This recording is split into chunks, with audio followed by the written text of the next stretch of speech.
So here's an example of one of the DC servo drives. So it's not easy to see in the pictures, but these are really dirty. So especially the back of the board. This one's actually not too bad. The last board I cleaned was really bad. But all of this.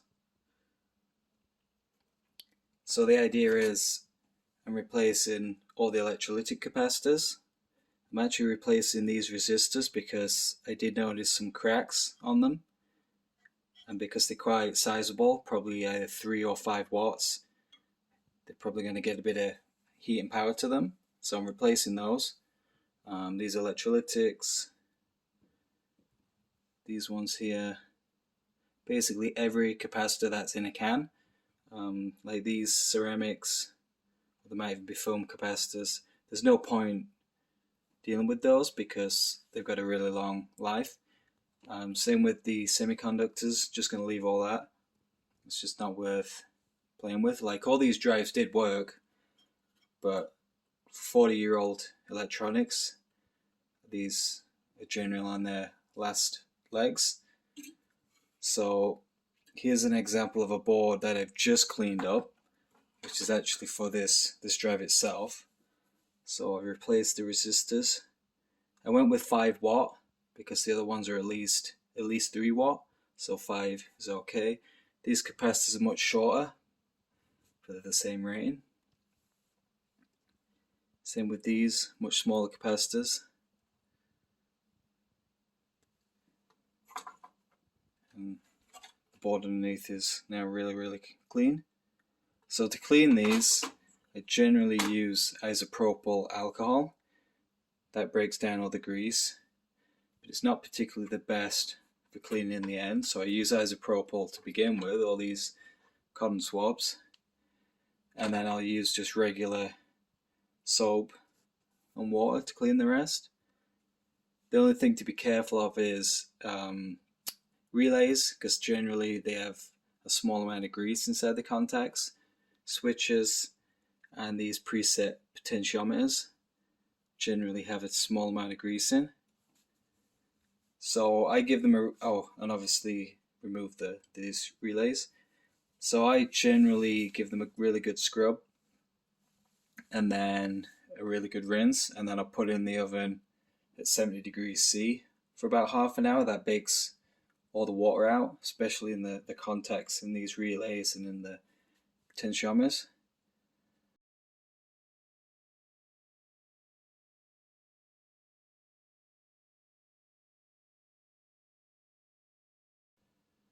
But really you're cleaning it because you want to make sure there's no metallic dust that can potentially cause shorts or false signals, and just replace the capacitors, which there's a lot of work in. So I actually use a vacuum solder sucker to remove the components. You can see these capacitors are covered in dirt, and then these basically are replaced.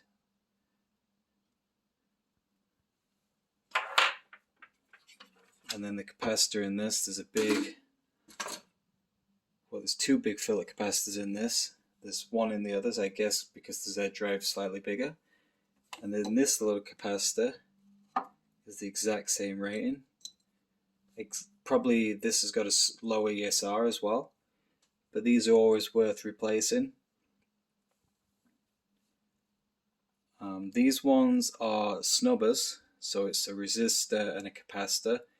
These I'm struggling to find. I can actually make them up, but generally these are okay, and they just spark suppression from these contactors. The contactors I might have to open up just because this is so dirty down here. And then I'll pull these out, and then inside there's the semiconductors. So this is a basic H bridge. So these are I think they're Darlington transistors in this. And then these are diodes for back EMF. This is a heat sensor. These are also diodes for back EMF. Bridge rectifier, turn it to DC, and then this is for the DC bus. And then there's a transistor down here which links to either this resistor or the other one, I'm not checked yet, and that's the dynamic braking. So when you slow down a servo, it puts power back into these, and you basically want to cut that power or chop it, and by doing that you discharge power from this through this resistor. That stops the voltage getting too high and either blowing the capacitors or, more importantly, the transistors. And then the drivers themselves are pretty basic.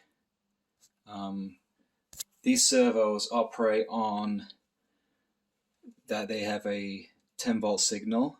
So minus 10 volt will send the motor one way, full speed. 0 volt I'll have it stationary, and then plus 10 volt will send it the other way, full speed. So all of this is an oscillator circuit. Then you see these are optocouplers.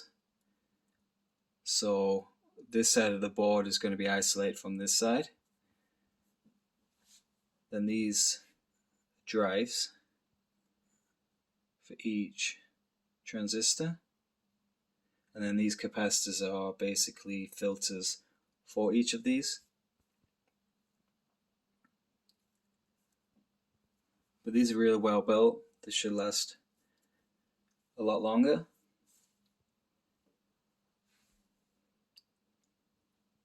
And then once I've cleaned these up, there's also this power supply, which I'll go through at a later date, but this is in really bad condition. But it still did work. And then there's the actual servo drive, the spindle drive. So you notice there's actually 7 transistors. 6 of those are for the 3-phase bridge, and then one of the transistors is to dissipate the filter through these. So there's going to be quite a lot of work there. This is the control board. Quite a lot of work to do on that. And then there's this board, which is again the drive board for the transistors. So you'll see there's 7 kind of lots. So these 3 and then these 3 of a 3-phase bridge, and then this one will be to control the dynamic braking. So replace the capacitors, clean it up. This is quite bad grease wise, so I'm pretty lucky that's not failed.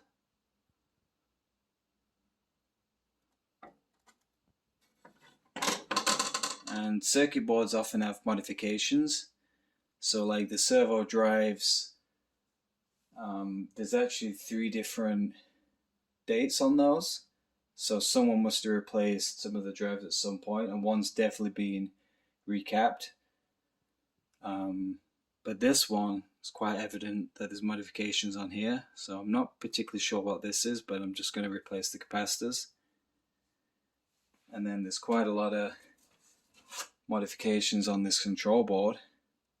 So not so much on the front, but on the back.